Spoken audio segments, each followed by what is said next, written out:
Let's go ahead and get started. And I know we have some other people who are going to be joining us, but hey, we were here first, right? And as I was saying just a moment ago, I'm so glad that John did the audio book as well as, the written book. He's such an excellent writer. It is like kind of like a fireside chat, listening to the audio book. But tonight we get to have him live, so that is even better, right? And I met John about a year ago, I guess it was, on one of the Facebook groups that we both belong to about reincarnation, and just had an instant affinity. And he actually came down from Rhode Island, where he lives, for the Reincarnation Symposium, and now we get to have him live tonight for the book club. So John is actually a practicing hypnotherapist, covers a lot of different, more subjects in hypnotherapy than I do. I'm really focused on regression therapy, but John does that regression therapy also. And some of the stories that he tells about it, that experiences that happened in his training, I can really relate to those, John. And then his own memories that, oh my goodness, so exciting. Got someone coming in, and our door locks at 7, so Judy's taking care of that. And before getting into hypnotherapy, or I guess there was an overlap at some point in time, he was in the advertising business. So I loved the interview that you shared with, I forget who it was, not too long ago, about the slogans that you created for Rhode Island. Yeah. Having trained in marketing also with my interior design background, I can really connect with that story, because once you get a really good hook, that is so meaningful. The same is true in okay. $1,000 a piece. When you have a good hook in a book, that draws you into the story. The other thing I love about John's writing in this book is very few authors, very few people that I know of, remember multiple past lives, and also share the stories about it and connect the dots between those past lives and this one.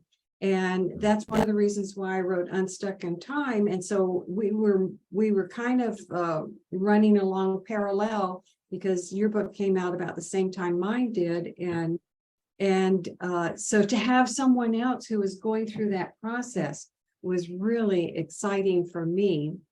So I want to, I'm going to pin you, John, so we can see you better. Okay. And what I'd love to start out with is tell us, first of all, what was the turning point, the thing that got you interested in past lives? Oh my. First, let me thank you, Carol, not only for having my book to be talked about today, but for creating this incredible space, this space of people gathered together. I believe that there aren't, a lot of us on a spiritual path think there are no coincidences, that whatever is in a way meant to be, if you can figure out the meaning. And so I will say to those, all of you, good to see you again. And if you were here last month, I mean, not in this incarnation, but if you weren't here last month, I mean, in any way. So what got me into, I call myself the reluctant reincarnationist. I was never terribly interested in it, frankly. I was interested in things like Zen. I was interested in other types of consciousness raising. But I had an experience. Actually, I was in the EST training. I was doing this training, which was very intense. You weren't eating, you weren't sleeping, and there was a lot of psychological and philosophical concepts thrown at you. And all of a sudden, I felt like I was shot in the back of my head, and I experienced myself flying, not through the building I was in, but through a building. And the reason I mentioned that, and I hadn't really thought about it in a long time, but last month, you had James Maddox, who comes from the point of view of science, of investigation, Ian Stevenson's work, where they look at spontaneous reincarnation experiences. Now, Brian Weiss and company, me, Carol, we create it through hypnosis. But I actually had the spontaneous thing. And then 3 or 4 days later, a friend of mine, it turned out his wife was doing past life regression, Patty Tohill, who's in North Carolina now, I believe. And so I went to her and I filled in the first part of that. And I found myself, I introduced myself. You can either look at a life experience from the outside, describing what's happening, or from the inside. So from the inside, I heard myself introducing myself, and I started to say Corporal Riley. My mouth was going Corporal. He was only a private, but he had pretensions. He had a silk shirt like the officers, and so I'm having this amazing experience. And one of the things about the question that has to be asked: how do you know it's real? And I'm going to say my point of view is I really don't. I believe it was real. I believe it wasn't just my imagination. But this gave credence. I walked into a room and there was something strange about it. And I realized the room was lit by candles. In my whole life, I've never been in a large ballroom lit by candles. So I had that experience, and that's how I got involved in it. And for many, many years, as a general practitioner, I'm Bayside. I've been doing this full-time hypnotism for 24 years and working with smoking, stress, relationship issues, career issues, golf, school improvements. And but over those years, people would ask me, do you do past life regression? And I would, if they asked. I was dependent on medical referrals. So I didn't want the doctors in my community. My office is in a medical building. I didn't want them to think I was as weird as I am. So I kept that quiet and did it only like that. But I am, in this incarnation, I'm talking to you from an elderly male body, maybe with a young spirit inside, but I don't care that much anymore about getting business from doctors. So I wrote and published my book, My Autobiographies, because during those years, I was privately, after that first experience as Private Riley, exploring my own, past lives. People like, including Carol, and look, Carol I met after I wrote the book, but so her story, things I experienced with her aren't in there. But for my own evolution. So that basically is my story. And if we talk today about my story only, I think it'll be a waste of your time. I'm going to suggest we talk about our story, all of our stories. That a thing about me is I am not particularly qualified. I don't have a PhD. I have a master's degree in Irish literature, which can tell you that maybe what I say should be taken as if it were Blarney, maybe. But I'm just a person like you, and a soul like you. And I happen to be motivated to write this book.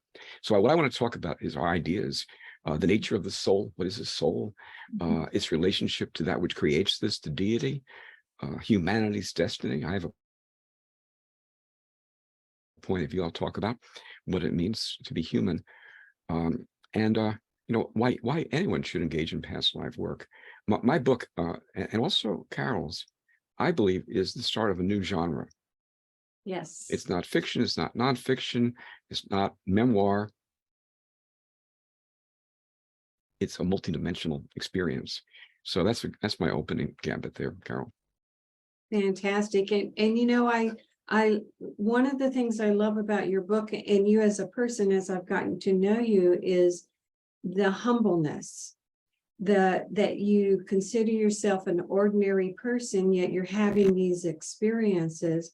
And as you read the story, you see that these are, so I do another kind of work, which is more quantum consciousness oriented. And I have a feeling that you do that, whether you label it or not.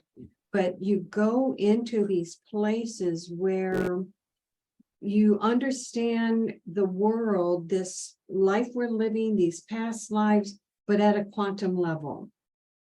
And I think that's what you're alluding to. But something you said just a moment ago about what is soul, I think that's a great place to start, because there are so many ideas about what that is. So out of your experiences, what does soul mean to you? Well, I think your group here is a very special place. And I heard James Madlock last month say that he was talking about soul as consciousness. And that really resonates with me. The way I look at creation is that in the beginning, there is deity, and it was alone. And it was bored, frankly. And it created all this stuff. You know, there's one point of view about God, the old deist thing, 18th century, that God stands outside of creation, and creation occurs, and then there's God up there somewhere. The thing I find more, or I resonate with, this notion that everything is deity. I call it that which creates this, that we are all part of it. I believe to be alive is fundamentally different from being inanimate. I think God is inside of everything. God is in every atom, every quantum, every electron, every things we don't even know about.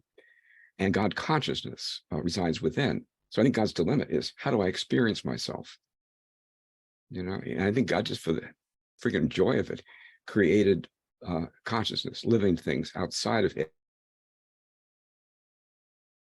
That though I may still regard myself as part of deity, I'm separate from it. And I believe all living things are conscious in that way, plants, animals, humans. And I believe you can call that soul, for lack of a better word. You know, so gets into all the connotations of religions that we're raised in, but you know, for lack of a better word, consciousness, soul, God looking at itself. And then I also think soul is in the process of evolution, individually and as a collective, that we are all moving towards something. And I believe that's something. I put a name to it 30 years ago. I got the idea of calling it Homo Deus instead of Homo sapien. That we're in the process of moving towards something better. Maybe not better, but more a co-creator with deity, more conscious. Part of the evolutionary process. So that's my sense of soul. Yeah, an extension. Yeah. And I like what you said about consciousness evolving. I've been doing this for now 33 years. I've always been kind of a philosophical person, but 33 years ago, when I had an awakening and opening up to all of this, it was a different world than it is now. And I hear what you're saying, that there's something happening that is so expansive about where we are in consciousness that I don't think we even have words yet to fully describe it, but I sense we're feeling it. You know, 33 years ago, when I was talking about stuff like this, people would hold a cross up to me, tell me I was of the devil. Really, literally, I was in the South. And I mean, I'm still in the South, but in Florida in the South. And that was my reaction that I got across the board. It was funny because one of the past lives I was remembering in the get-go was someone who was in the Inquisition and so persecuted, and I had to help him get over that fear of being persecuted so that I could speak my truth. And I know you've had some lives like that also, but as a male, because not a whole lot of males that I know who remember past lives have such vivid memories of being a female. And when I first met you, that was one of the the stories that touch me so deeply is how remembering being a female, particularly it was the one in the one who was the mother, Uma, I think her Yeah, name. Egypt, or that part of the world. Yeah, Yeah. Una, or actually Unan, I think was. I misspelled her name in the book, but yeah. So tell us a little bit about that. How Carol Bowman, my teacher, says that women are okay with remembering that they're males, but most males are not okay with remembering they're females. So when you were sharing that story with me when we first met, I thought, oh, this is so exciting to hear. And another practitioner, David Quigley, was one of my trainers in Santa Rosa, California, and he was talking about how you can access skills through past life work. People go to past lives because of curiosity. I hate when a client comes like they're just curious if it exists or not. What I like is people that go for either to solve a problem, like got a problem they can't fix, or they just want to, become better as a person. But Quigley said you could go back and pull out an attribute or a skill. And I chose the skill of leadership. As a hypnotist, you're a leader.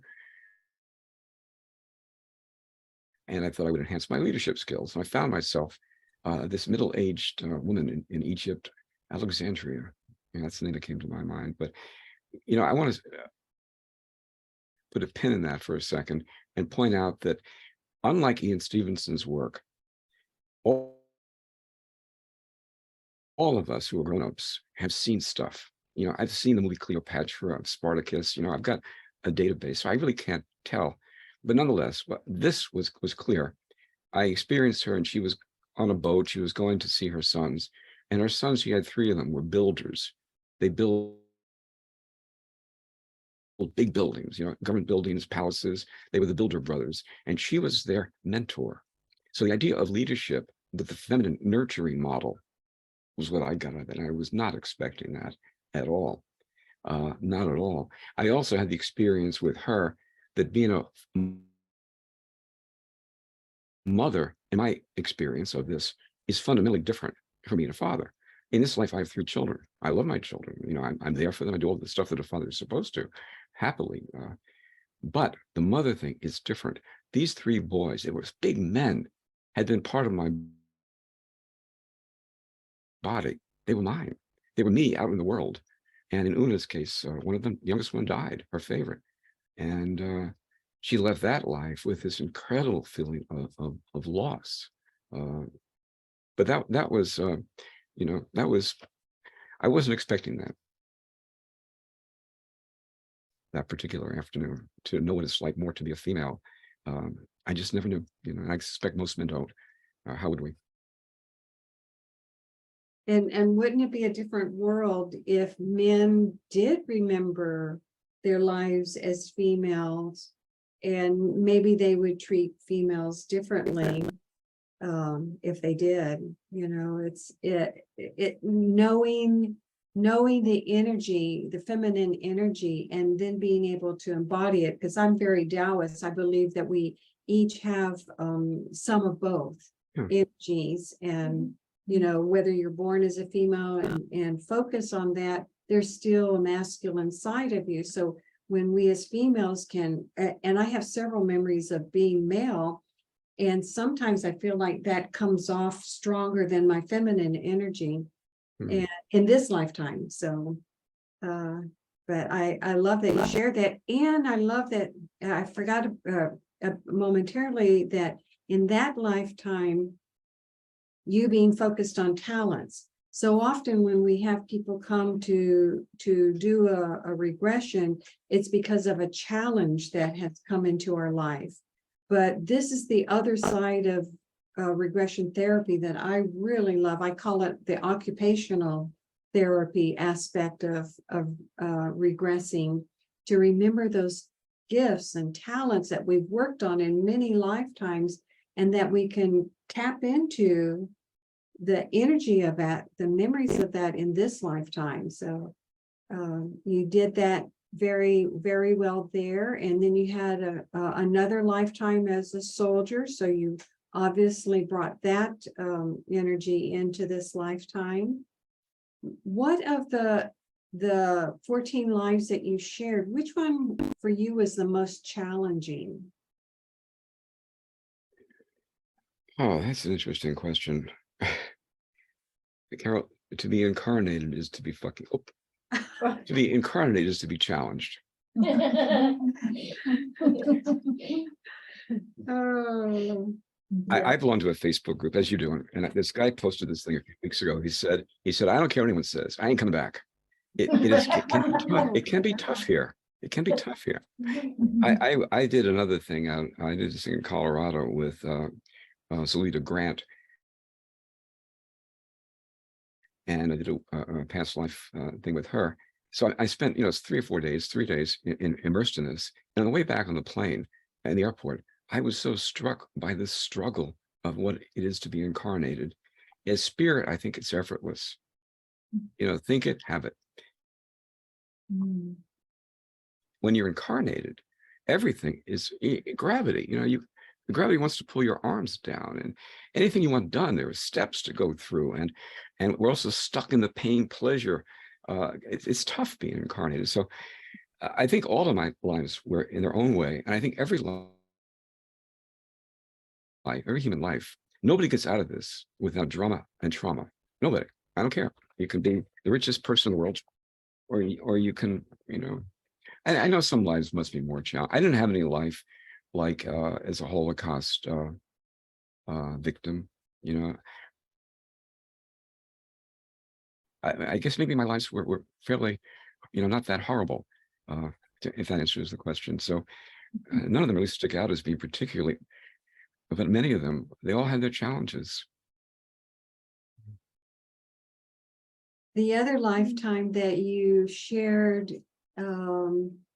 that also brought up your talents. And I think in the book, you talk about how this was probably one of your favorite ones. And one of my favorites in the stories too, was the shaman.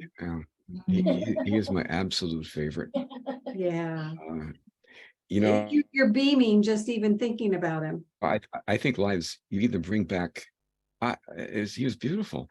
I think you either bring back talents, attributes, or issues to be resolved. And I can't think of any issue to be resolved I got from that life. He was, he had a questioning mind. He had a position of prominence in the village. He was the magic guy, but he inquired, he investigated, he was looking. And I got into this life with an inquiring mind to ask questions. I can't help it. And I wouldn't change it for the world. What is the nature of reality? What is it to be human? To live inside this. And he did that. He died by trying to get power from a rhinoceros. He was doing an experiment, not a good idea, by the way, generally, to try to stare down a rhinoceros and get the power. But he knew that the horns could be used for male potency. So there I am with my rattles and stuff. And the thing about him in that life, the lesson there is he didn't talk to anybody about what he was planning to do. If he had said to a friend or a colleague, I'm going to go stare down a rhinoceros that's been hanging around the village and get their power, or they would have told him, don't do that. That's not a good idea. But he talked to his tree, his favorite tree, who was his mentor, and the tree kind of agreed with him. You can make an imaginary symbol say anything you wanted to, and he got the tree to say, good idea, good idea. And next thing I know, I'm dead. So maybe that was the lesson there, that he didn't talk with another human being. Yes. Had that issue in this lifetime. But that's a minor issue to work with Yeah. compared to some of the other things I've had to deal with. Yes, exactly. I don't want to hog all the questions. Do you guys have any questions that hold on one second. Okay, Judy has a question. Hey, Judy. Hi again. How long did it take you to realize how many different lives you had? I'm still in the process of doing that. this to me is an ongoing investigation. If you become, I call myself a past life explorer. Okay. If you become a past life explorer, you kind of do it, I think, when it feels right. When you, for example, I've been in business for 24 years in this business, and people like me are very dependent on reviews, including for my book. If anybody goes to Amazon.com and wants to say some nice things, I wouldn't say no. But I got this horrible review on Yelp, 1 star from somebody I never worked with. But I had misscheduled, and she used that as to discredit me as a person. And I went nuts. I went over and above the kind of nuts I should have gone. And I made the mistake of asking her to reconsider, and she doubled down and said worse things on Yelp. And so I called a practitioner. This was long before I met Carol, and I found myself as a 15th century monk, and I'm a teacher, and I've got these students, and I got 7 or 8 students. At the time I was also teaching, but I was teaching a certification class for hypnotists. So I've got these 7 or 8 students. I live in the turret in the monastery. I'm so happy and so self-satisfied. I have my books, I have my honor, my position, my spirituality. God and I are like best buddies. And the nephew, in quotes, of the archbishop comes to my class. And back in those days, if the archbishop had a nephew, it really wasn't his nephew. And I should have known that. I don't know whether I did or didn't, but I went nuts because he was disrespectful. And I couldn't, because what happened was my pride was hurt by this nephew, who was a higher social status than me by far. And I made the mistake of confiding to the abbot that this kid doesn't belong in my class. The abbot was in cahoots with the archbishop. I get called on the carpet. And I lose my nice turret and my nice job, and I get put into the kitchen. And there I am, I'm beside myself. The archbishop says to me, "Who do you think you are? You're nothing. You're nothing." And so there I am. I had a moment or two of cutting potatoes, and then I take a rope out to a nearby tree and hang myself. And suicide is never a good idea. Karmically, I don't think it's ever a good idea. And but as a result of that, I got freed from my obsession about this lady. I was reacting to her as if she was the archbishop's nephew, tearing apart my standing in my own mind. My pride got wounded, and that's a long. I in my book, if you read it carefully, I say every life has a primary mission, and it's hard to tell your mission when you're in the middle of a life, right? Yeah. And I said, maybe the reader can figure out my mission when I can.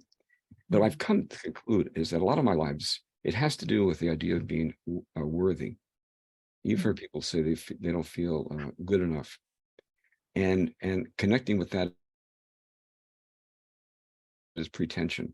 So my life has been not feeling good enough and pretending. And Private Riley was that, he couldn't get the world to see him the way he wanted to be seen. And so I think one thing, you can get as you do many lives is you can see your themes. And that's just me. I work on this life. The one exception was the shaman. And I brought that beautiful man's soul, I think, partially here. But anyway, it's enough for me for a while. Thank you very much.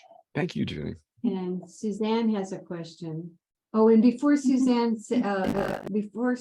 asked her question, Peter on chat said he really thought the shaman was a self-realized person.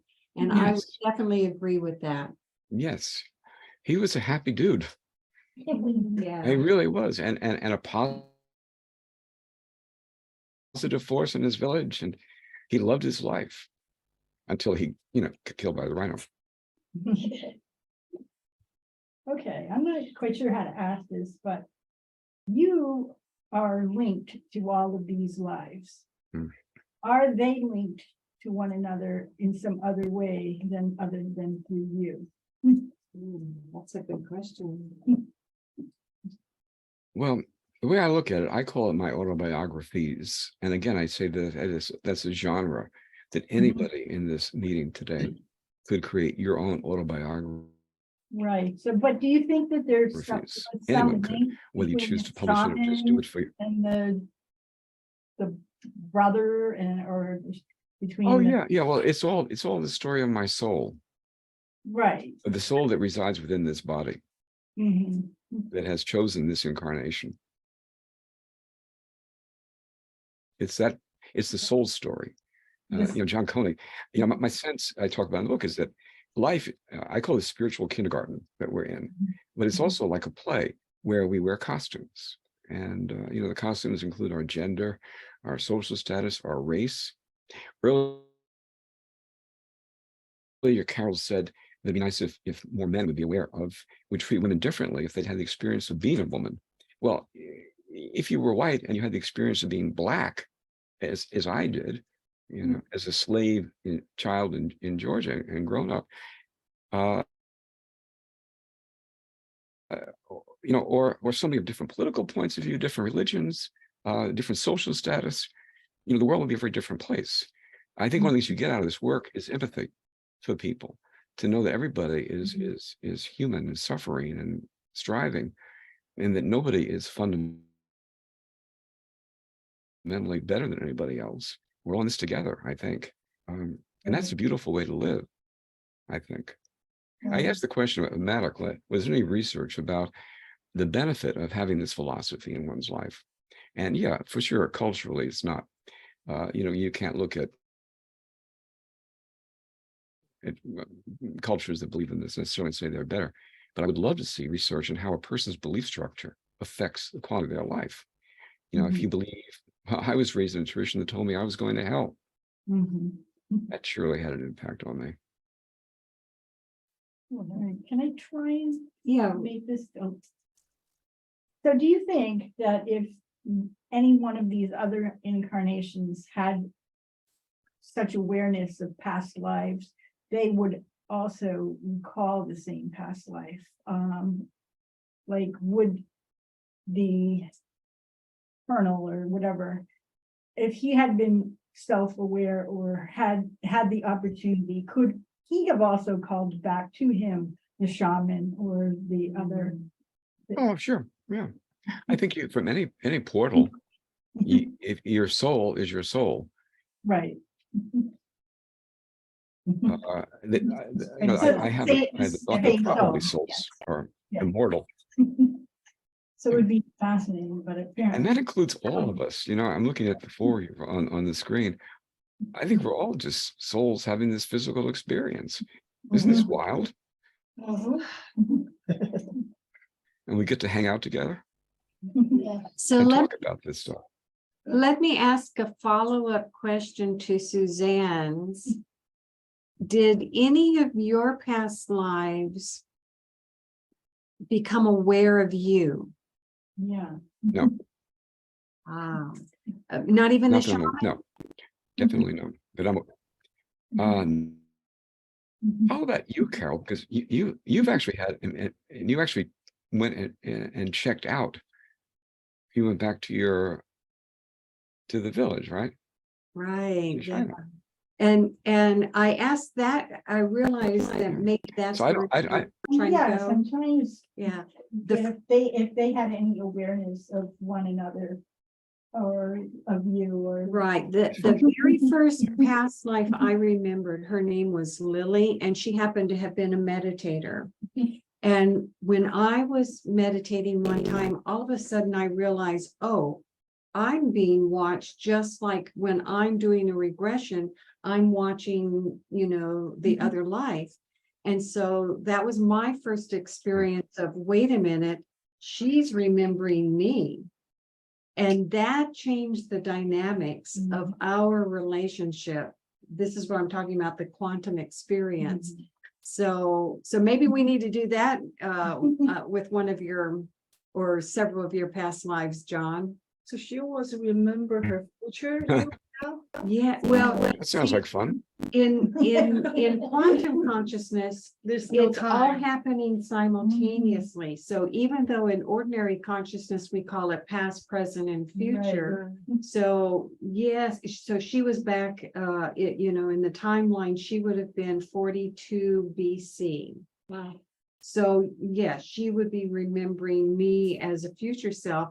And that's what got me thinking, wait a minute, when we refer to a higher self, what are we really referring to? So, Because that's kind of what I was trying to get at, if there interaction between them. yeah, um, I that think, is, obviously it's the same soul, but yeah, but was there awareness? I Yeah. guess? so, I'm my, as I've delved into this more fully, what I've learned is that when we first begin remembering, we think of when you're going to elementary school, you're learning how to read and write and make sentences, words, and then sentences. And the same thing is true when we're beginning to remember past lives. Well, I mean, that goes to the question of why don't people even remember? They're in elementary school such that, okay, it's not for their highest good even to remember yet. So they need a little bit more, advancement, and then they'll start remembering. And then when you start remembering, now it's like, what do you do with this? Well, I'm like an investigator. I want to go deep into it. And so I did a lot of self-hypnosis. I did several regressions. The memories were coming spontaneously. And I think you had some memories that were spontaneous also, if I remember correctly. And so the more information and connection you develop with these lives, now the relationship develops. Just like with, people who are physical. The more you know that person, the more you understand that person, it's almost like you can finish each other's sentences, or you'll think about somebody and they'll call you. Hmm. That's going on in these other realms too. And I think someone had a question or comment. Did you? I just threw that in. I it's a very commonly accepted thing in the spiritual community that time is an illusion, but it's really hard to wrap my head around that. Until you have the experience. Until you have the experience, it seems linear. Yeah. There was a yesterday, and it's going to be a tomorrow. Maybe there's right now, but truly, it's always right now in the mind of God. And as consciousness, bits and tiny bits of God, we live in the now, experiencing the illusion of time, I think. Yeah. So if you have any future lives? Oh, so Suzanne says, have you had any future lives? I don't remember you talking about that. But if time is an illusion, it doesn't really matter. And only one. And this wasn't my wife's experience. My wife, I did a regression hypnosis with her, and she finds us together again, and we are probably Korean, and we're fishermen. We work in a fishery, and we're like best buddies. We're not, male female, and we spend a lot of our time arguing about, is a fish a large fish or a medium fish? Where do you put it? We're fish people. And apparently, according to her and her experience, we're really happy at it. We're like best buddies. So whether that's or that's another thing, by the way. I meet a lot of people, and they've been told by somebody, by a psychic, or maybe just by oh yeah, you are definitely a Roman gladiator, and they go around believing they're a Roman gladiator. I don't find much benefit in that. To experience myself as a Roman gladiator, a lot of benefit in that. Yeah. But just to have this thought that somebody else has given me. So whether Marie and I will meet each other and sort fish in our next life or not, I don't know. She's convinced we're going to, and that she'll be right about the classification of the fish. That reminds me, Jean has a question for you. Hi, Hey, John. Jane. I just wonder if you yourself or any of your clients has remembered themselves, herself, himself as an animal. It's interesting. I have, and a lot of people that write about this stuff say it doesn't happen, and all I know is my own experience. I literally spent an hour as a beetle, Only an hour? and it wasn't John, Paul, George, or Ringo. I was a little bug. Yeah, a little bug, and it was fascinating. I think I paid $100 for the experience. I'm watching. One thing I like about this work is when things surprise you, when something looks funny. And there was this huge dome, and I realized it was a drop of water. But from my bug perspective, I saw that the tensile strength held the dome up. And then once I realized that, I was like, what am I looking at? And I'm like, oh my God, that's a drop of water with, grass growing out of it. That was worth $100. That was a good experience. It was. Okay, thank you. David has some questions. Oh, I do have a couple of questions. You've said that the soul is timeless, right? I think I do believe that the soul is timeless, and then you have a link to the rest of your souls. Do you think that souls linger together? Like the bishop's nephew soul is in this person's comment soul, and then he's just following you around in your Oh yeah. I think we all meet together and play together. We make deals like, in this life I'll be holding your arm as your friend, and the next life I will be your torturer, and it goes back and forth. I think we play with each other. We meet the same souls over and over again. I believe in spiritual. I've had a sense of spiritual families, soul families, and that's why I said, like, good to see you all again, even if you weren't here last month. Because I think we hang out with each other, and people that are important, even minor things. Like I had an experience the other day. I had this casual encounter with somebody. I bumped into this person, and they told me their life story in just a supermarket, and then gave me some very important information about how to deal with my life and with the problem I'm dealing with. And it was like, what? In a supermarket, but maybe they were part of my soul family. If you believe there are no coincidences, I think you look at the world quite differently than if you don't have that perspective. But I wouldn't suggest you tell that to people at a cocktail party. Oh, why not? Because they look at you like you're a little crazy. Why not? Well, that is my story. I hid myself, Carol. Yeah. I hid who I am to lead a more conventional life. I was a madman. I wrote Duncan Hines Cakes commercials. Yeah. I got people to start smoking cigars with El Productos. I mean, I did terrible things. They're not good cigars. Even the El Producto people don't smoke those. The El Producto management smokes other people's cigars. You had enough Trivia. questions? Yeah, I guess my next question is, from a human cognitive perspective, we're really good at, pattern matching, right?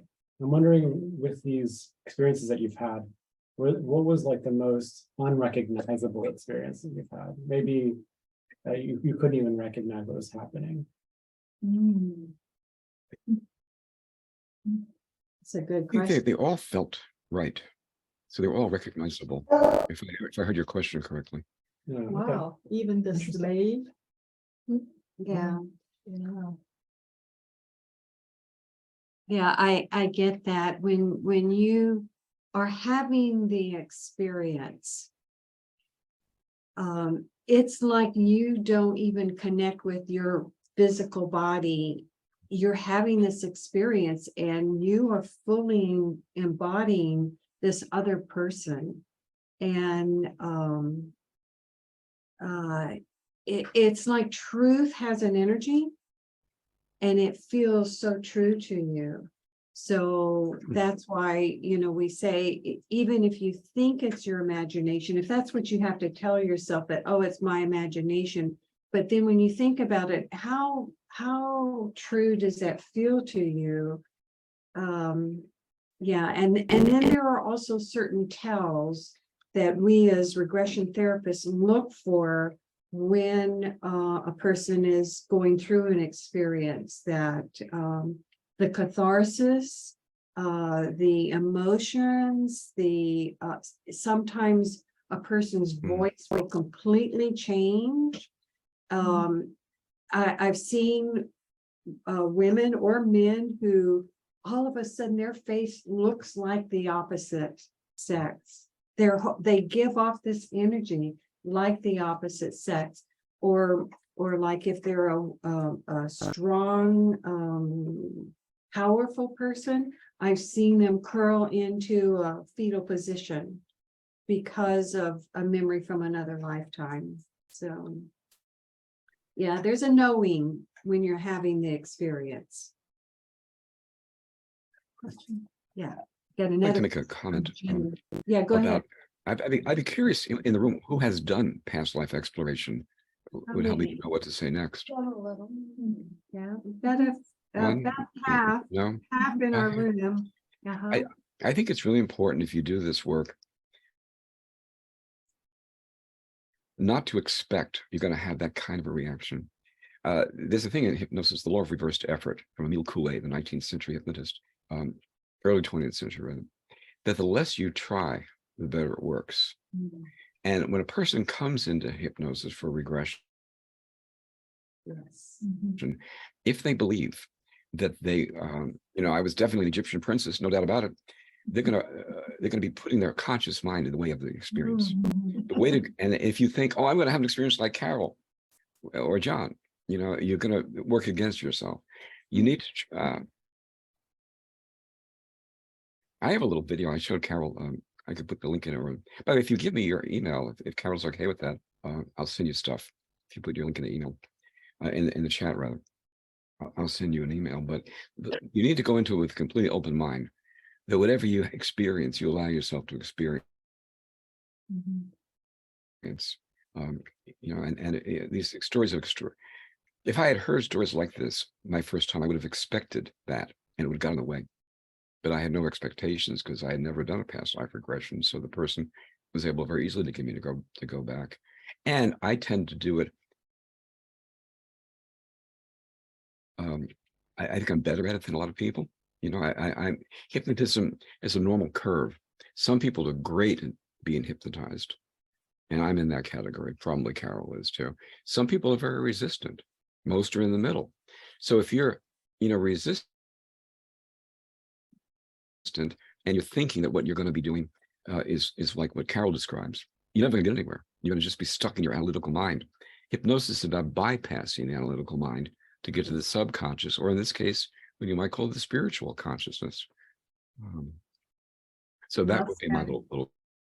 Yeah. Thank you for that. That's beautifully said. So Jean, you have another question? Yeah, we just talked about how we all linger together, similar group each lifetime. Do you think you have a theory why? Is that, like you said, maybe you promise someone, I will be with you forever, or you really like each other so much, so you continue the relationship, or maybe you really in debt to someone, right? You come somehow find each other, you kind of have to return, or sometimes it can, I think in your book, you mentioned sometimes the person is not good to you, doesn't mean you owe that person. Could be just that person is just a mad person, right?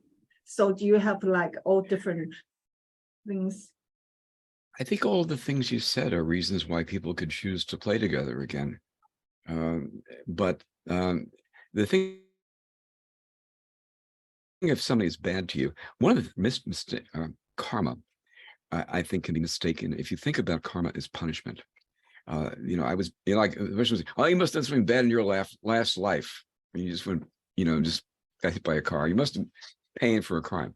I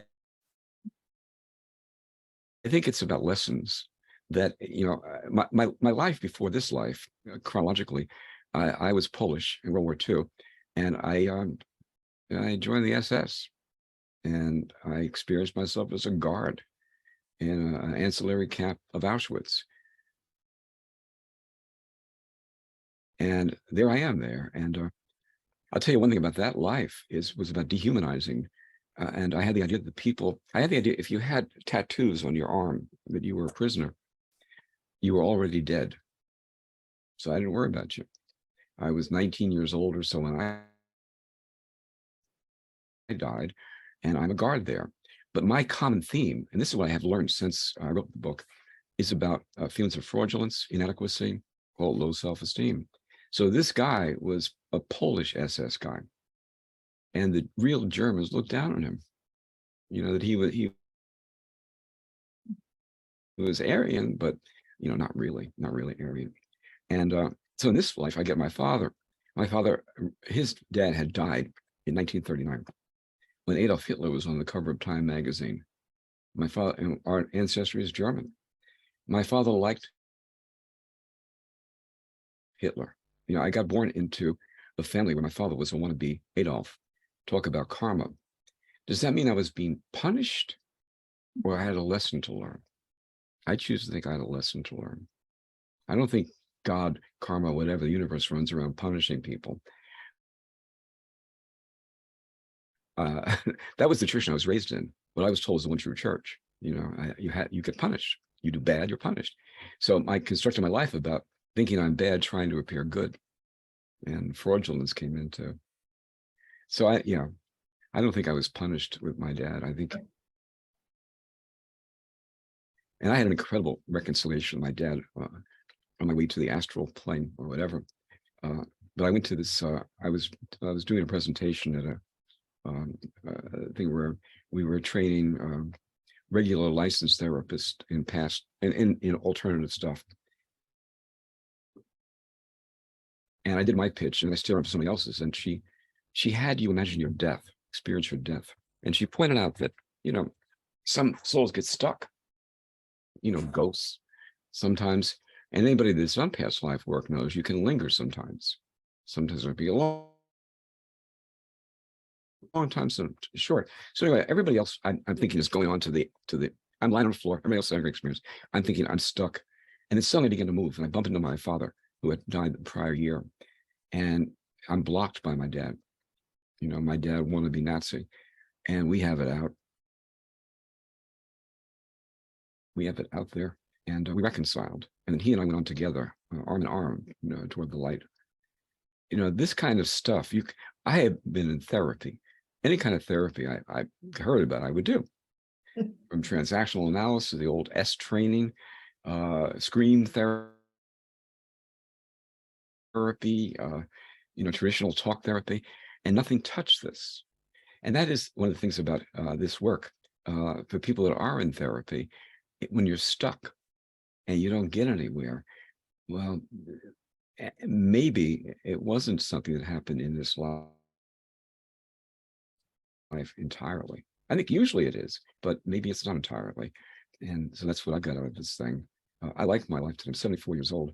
I'm in the final couple of laps around the track here, and I love my life. I'm not sure I could have said it at different points. It's along the way with as much clarity. Beautiful. That reminds me of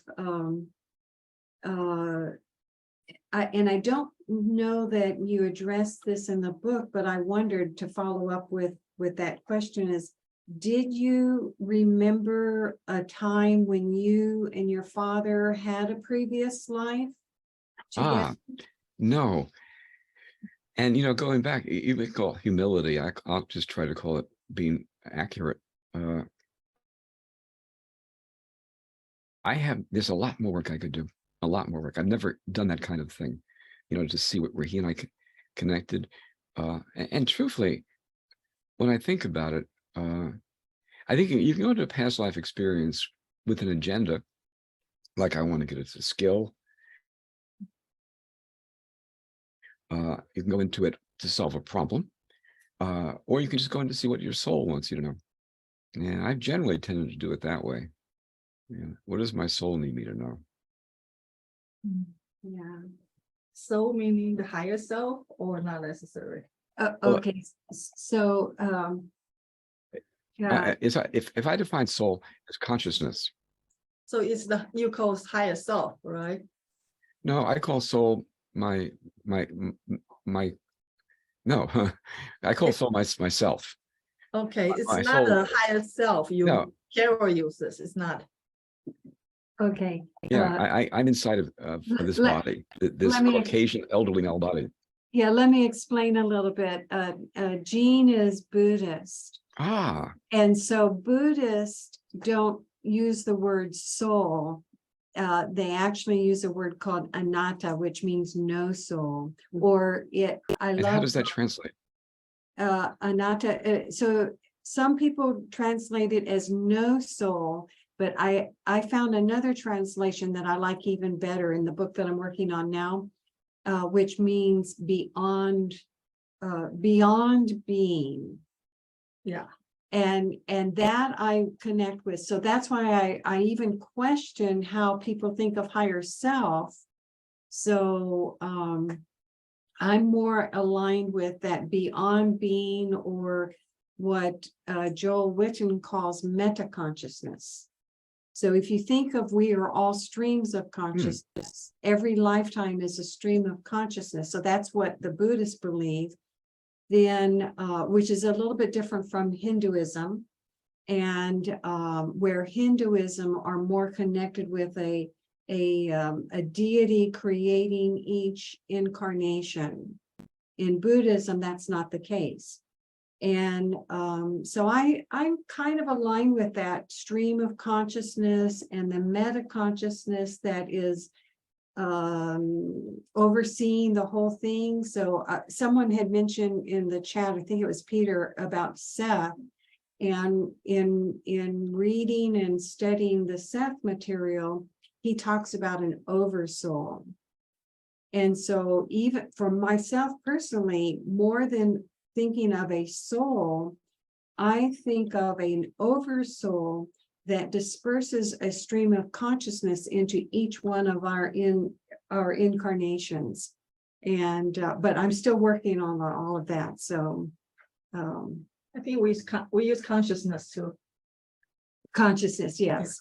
Yeah, Yeah. Buddhists use conscious, and stream of consciousness is another way that they describe what Hindus would say deity incarnating, and so that's another differentiation between Hindus, or will use the word reincarnate, where Buddhists will say rebirth, reborn. And I'm going to talk about all of these things in my new book coming up, so that we have a deeper understanding of this whole process.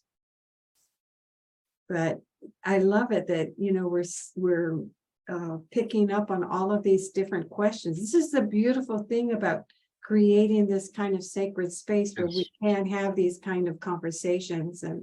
And so I love it that your book is stimulating all of these. I don't want to ignore the people online. Do you all have any questions? If you do, just open up. Mary Grace. I wanted to say, in the theosophical way of thinking, you have what's called a monad, MONAD, and that's higher than the soul. That's higher consciousness. And if you get into the monad, then you're getting into where the higher souls are. I'm not explaining this right. Not just higher souls, but the adepts or the leaders or the people that we would consider sort of like gods. They're at a much higher level than we are. And that's where you would connect with them in the monad, which is higher than the soul. That's all I wanted to say.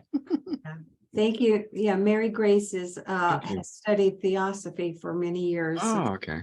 So yeah, and theosophy breaks down things in many different levels. So I cover that in the book also. and many different teachings break all of these things down. For myself, I keep it very simple. We've got a physical world, we've got a non-physical world, and then there's something beyond all of that that has created all of this. And don't ask me what that is. I haven't gotten there yet. I'll just add one more thing in. I call it that which creates this. That. Yeah. Go ahead, Mary Grace. I just want to say one more thing. At one point in the thinking of the Theosophists, you give up the soul. When you go, they have initiations, and as you get higher and higher and more evolved, and that's what we're all here doing. We're all here evolving. It's like a spiral. You're going up and up. That you actually give up the soul, and only the monad remains. That's all I wanted to say. Isn't that in the level of the Atman? You could be right. There's the Bodic level and the Atman. I'm not quite sure if it's that high up.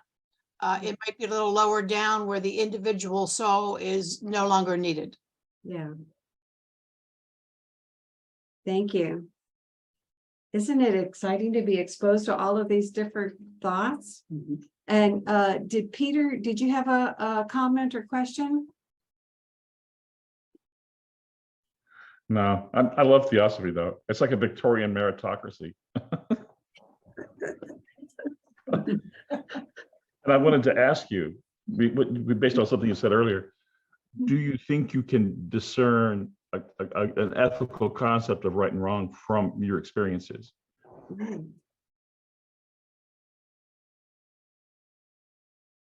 He's on mute. Oh, He's you're on muted. mute, John. He's muted. I'm glad I was muted because I was just saying, oh my God, I don't know. That's a wonderful question. That's a really wonderful Sorry, question. I'm preoccupied with that. Forgive me. Yeah, I got no answer for that. In each life, I always do what I think is right. Always. And my ethics often dependent on culture. When I was Ernst and the SS guy, my culture told me it was ethical to imprison people because of their religion. So I thought it was ethical. I think there's a fundamental ultimate ethics about being kind and being loving. That this is about love, and other than love is a sign of lack of evolution, I think. But yeah, each life, good God, I've always thought whatever my culture told me was right was right. Let's see. Even if I didn't do it, I might make myself wrong because I wasn't. Like if Ernst had not imprisoned Jews, he'd have to deal with that, letting down his race. Yeah. Seriously, it's all I would do cultural. the opposite. So. And that reminds me to ask you about a life between life experience. Have you done that? I can't remember off the top of my head. A little. Yeah, I definitely had an experience of that, of being with the soul family. I've had experience with the soul family in the presence of a deity, which was quite amazing. And I've had the experience a little bit of figuring out what I'm going to do, where you design your next incarnation, where you sign up for it. Can you tell us more what that looked like? Where you choose. Oh, that is the thing about,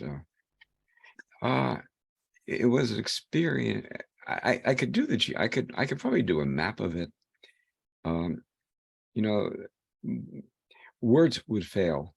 I had an experience of being somewhere and being with entities and figuring it out and coming to some kind of an agreement that this is what I would do. But I haven't spent as much time. I love your book club, and I'm hoping you're going to get people here who know much more than I do. I haven't spent much time with the Col de Bardo, or I've heard Col de Bardo, but I'd like to hear people talk about that. What that's like. I had a student. I teach the certification class, and I always do a past life regression, just one given them, what's possible. And she found herself before a tribunal. Her name is Kristen Johnston. She has a wonderful book out now. It's on Amazon called Heal the People. And so there she is in my certification class, and suddenly she's before the tribunal. And according to what came up, she could have said that was it. Maybe she becomes a monad at that point. I don't know exactly what have happened, but the tribunal said, we want you to go back with a mission. And her mission, she created a center after I worked with her, as a trainer in hypnotism, quantum healing center. She wrote her book, and her mission is to bring her vision to the world. So that was a pretty dramatic case of that. I never had anything as dramatic as that.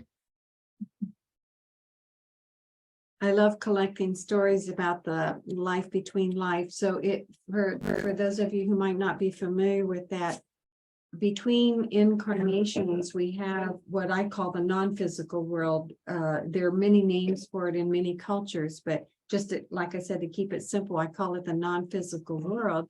And there's a process that people go through in the non-physical world. And so I've been collecting stories about what it's like there. And at the end of the meeting, I'll share a little bit more about an experience related to that. And any other questions anyone has here? How about online? I had a question. I'm trying to remember it. So many thoughts are racing through my head. I have one simple question we can ask. Yeah.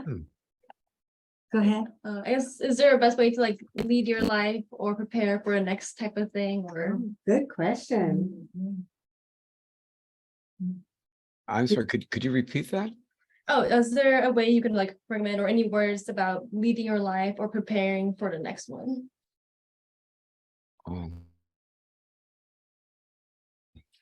Do the best you can to lead a good life. I would say that's the best advice I got. Try to be kind to people. Try to help people. There's that old phrase, God helps those who help themselves. I think God helps those who help others. That's what I got. I put Kristen Johnston's book in the chat. Healing. It's Heal the People. Heal the People. Yeah, and she got given this mandate, including the title of the book and the colors of the book. Very nice. Thank you for her that. tribunal. Yep, I'll be sure and share that in the chats as well. Oh yeah. I have Oh, yep. Judy has another question. This is a little off topic, but it was mentioned in the book. Have you changed your opinion on extraterrestrials since you wrote the book? Oh my goodness. Yes. Yes? Are you communicating with them? Tell us more. No, I have just over time revised. I can tell you the specific stories. Yeah, I mentioned my office is in a medical building. I've been there for years, and finally, this very respected cardiologist told me that he had been abducted, and told me the story in great depth. And someone I've known for years is credible. I've also got a family member who's had experiences. So I am, by the way, an agnostic toward UFOs still, I suppose, but I'm much more open to it than I was when I wrote the book. I mean, if there are UFOs and they're threatening us or something, yeah, it would be important. Well, But like I said in the book, until they land the White House lawn, I'm not going to pay much attention. okay. Well, I was just curious because when you had talked about Jesus not being accepted, Yes. he actually was not a human. He was from a different constellation. And that's why he was not accepted. So I could talk with you for a long time and it would be lovely, but it's just it was just very telling that I liked your take on him Mm, not being a Homo sapien, yeah, but the next species.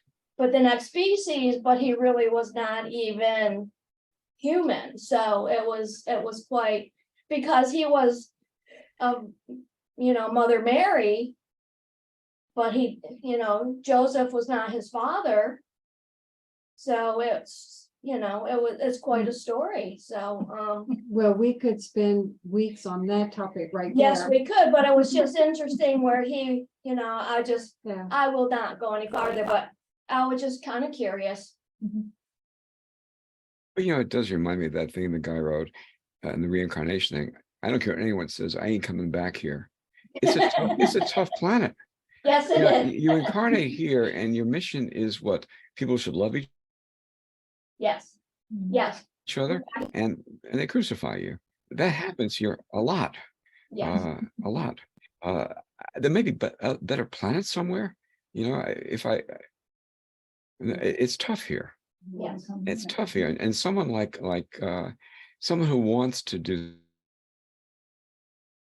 something beautiful and positive sometimes can find themselves, being burnt at the stake as a witch, or crucified.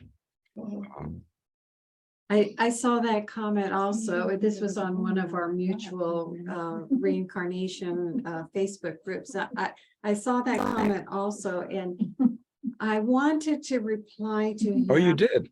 I did. I saw it, and I wanted to reply to him, but when I checked on a soul level, I said, no, he's not even going to get this. Yeah. But coming back to the life between life thing, my experience has been that in the life between life, and they say you're brought before the elders or council, or some people call them judges, but not judges in the same way we think of judges on the earth plane.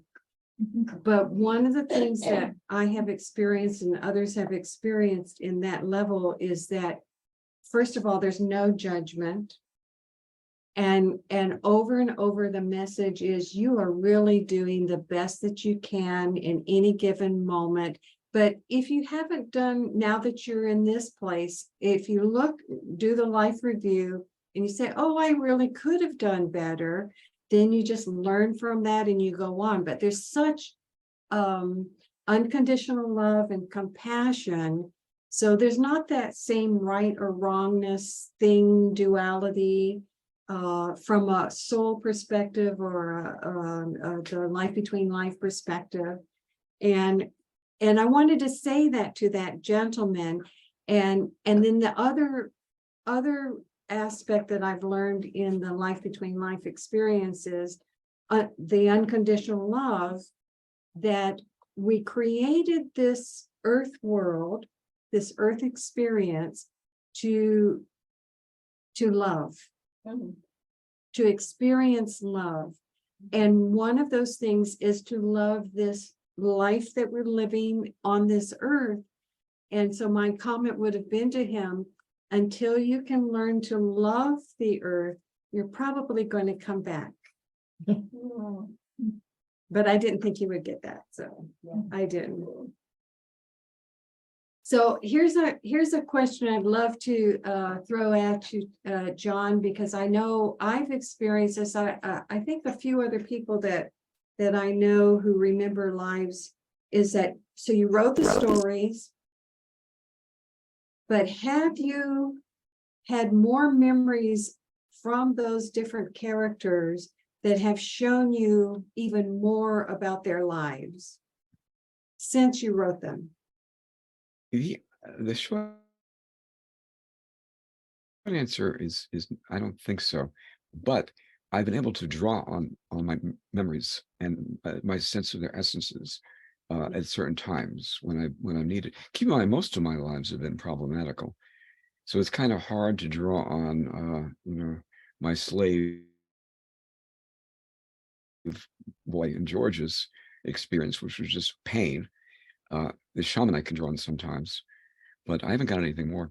I do want to say something about that guy with the quote and my idea that life is hard. as I said earlier, I believe everything in incarnation is effortful. It is effortful to be in a body. Everything is effort. You got to hold your head up, for God's sake. You know, you got to feed it. You got to exercise it. You got to clean it. There's so much stuff about it. Everything is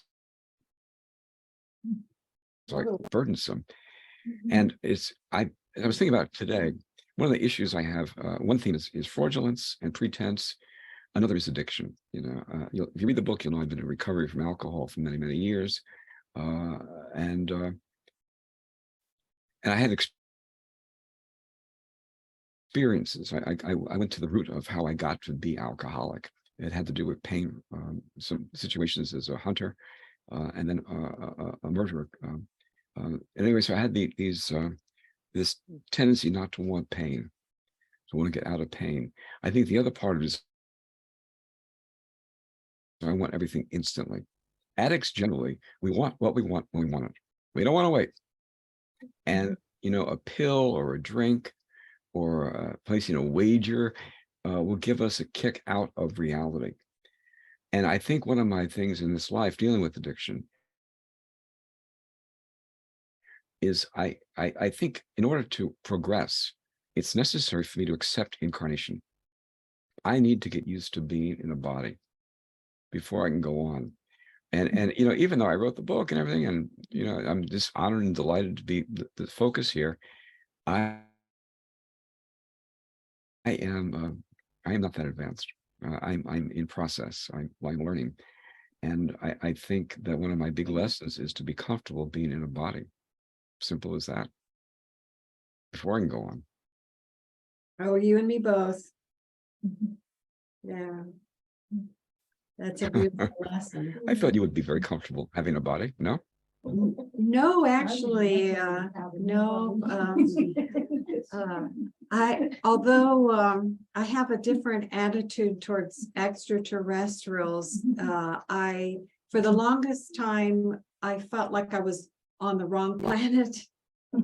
And it wasn't until I had this memory about being on another planet that I then became comfortable being in this body. So, and like your instance of remembering the in being the beetle, I haven't had that, but my sister had a memory of being a whale. We were doing a regression where she was she knew she had this fear of water, and so we were, you know, going into the regression looking at that, and she had this experience of being a whale, not afraid of the water at all. In fact, we even took the whale to its death, and it was like, you know, it was like they sleep like this, and so anytime I find a picture of a whale that's in vertical position, I send it to her. It's like she's right back there into the memory of it. But I did have a memory, not of an animal, but of a reptilian, being a reptilian. So I was looking through these eyes of this reptilian person, and I'll never forget the texture of the skin, the color of the skin, and in his consciousness. I don't have enough memory about that one to really speak much about it, but I remember being what do you call it? A scout.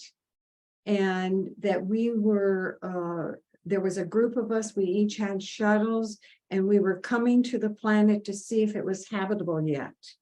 So, you know, just like we're getting ready to send a team out to Mars, that this team from wherever it was from, the reptilian groups, were coming here to see if Earth was habitable.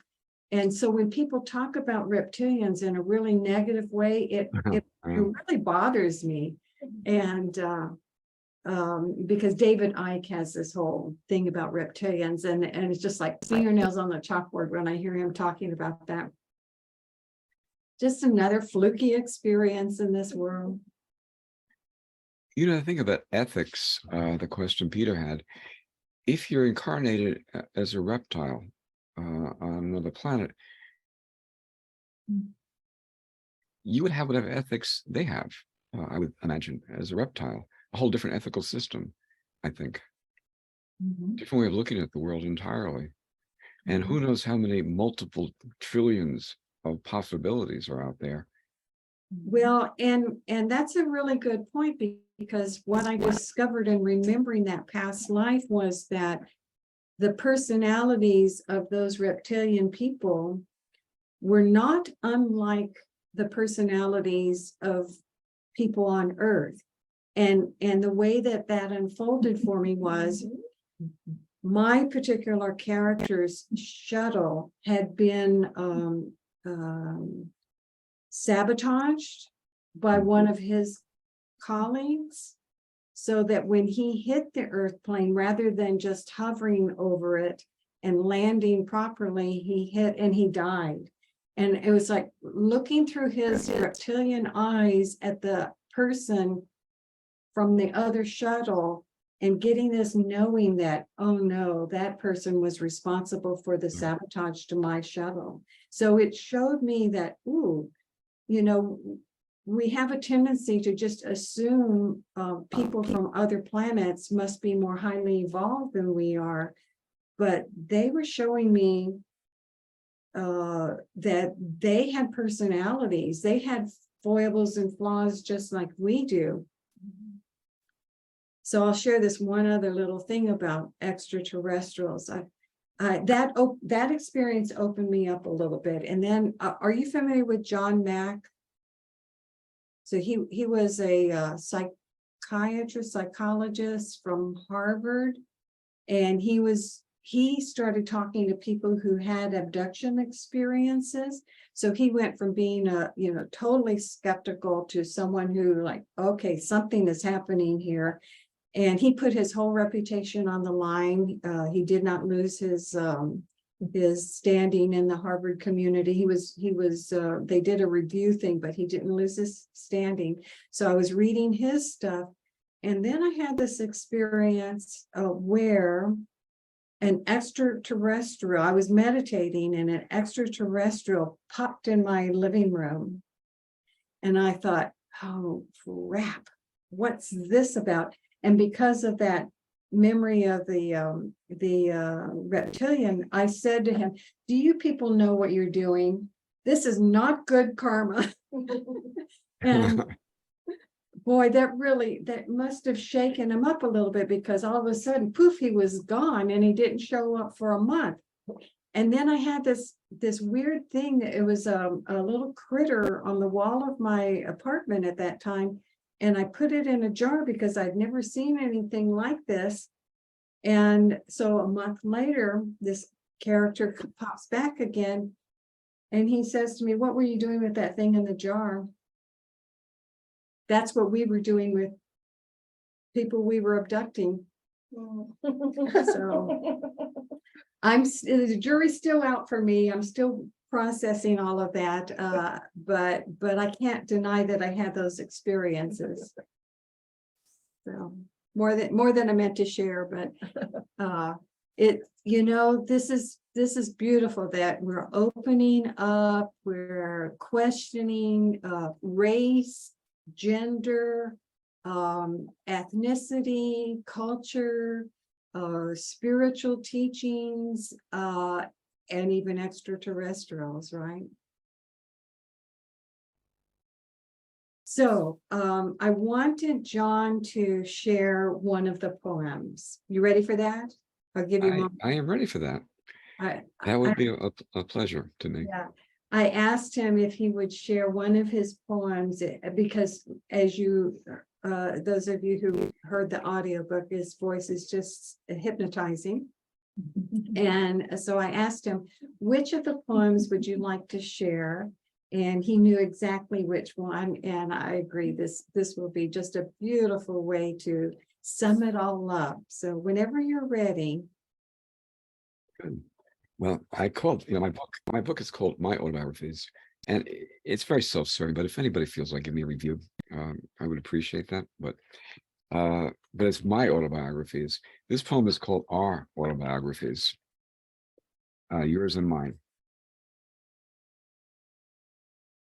And it goes, if all the world is a stage and you and I the cast, who watches the show? God, our higher selves, our souls?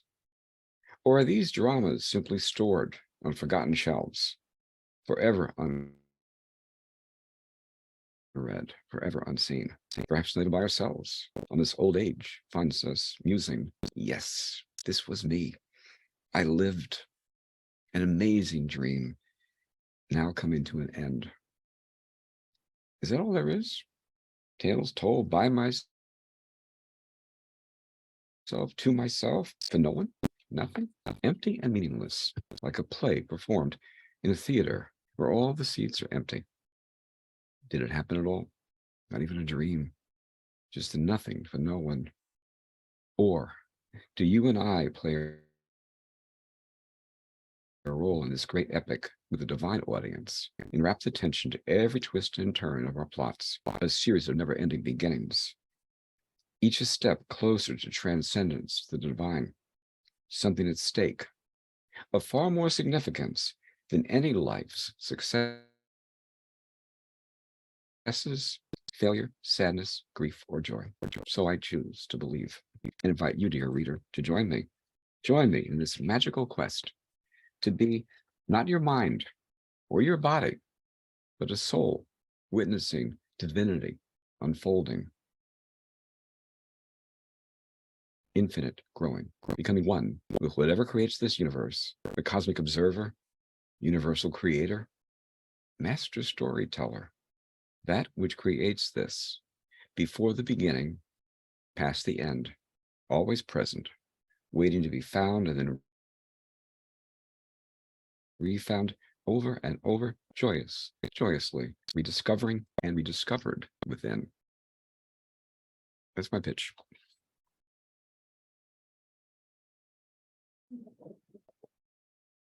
Thank you so much for that. That was really beautiful. I think the And thank you for having me. oh my gosh, this has been awesome.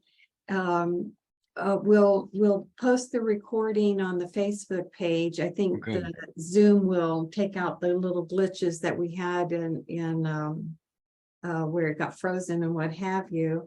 But I can't thank you enough. And as I mentioned, we're going to have a talk that will go into a little bit more of that afterlife or the life between life information next month. So let's see, I'm going to show that book, What Dreams Have Come.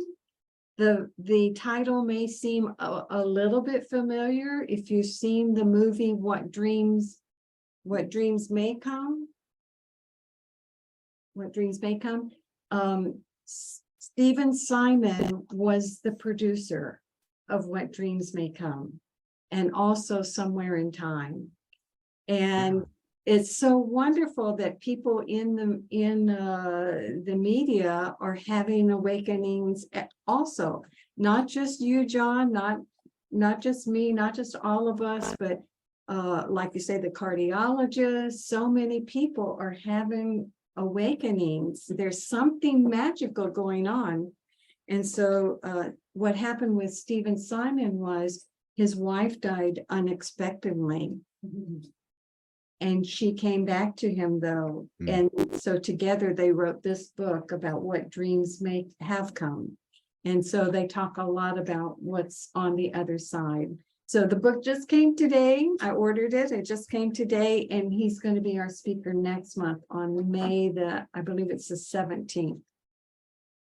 So we've got more territory to cover, and I look forward to that. And I'll also put the link again to John's audiobook, the book at Amazon. Please do go and do a review. And I stuck in there too. thank you. Share this because people are hungry for information. And John's book is so well written, so easy to read. And I know more and more people will enjoy it. So thank you for taking your time to be with us tonight. And I look forward to talking with you again very soon. Thank you. Thank you. Thank all of you. Thanks. Thanks Thank for your you. attention. God bless. Thank you. Whatever God means to you, whatever you call. Exactly. Yay, may the force be with you. Thank you, Force be with John. you. All right, so I'm gonna stop. Take care. Thank you, everyone.